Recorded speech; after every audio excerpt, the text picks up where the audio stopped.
এ দিয়ে একটা সাউন্ড হতে পারে এয়া। কি সাউন্ড হতে পারে? এয়া।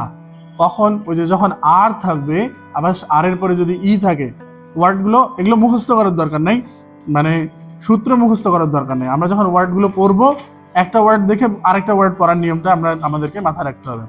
এটা যদি BARE, এটা যদি হয় বেয়ার, বেয়ার বলো, বেয়ার, খেয়ার, তাহলে আমরা যদি বেয়ার পড়ি তাহলে আমাদেরকে কি সূত্র মনে রাখার দরকার আছে? আমরা তাহলে CARE কি পড়তে হবে?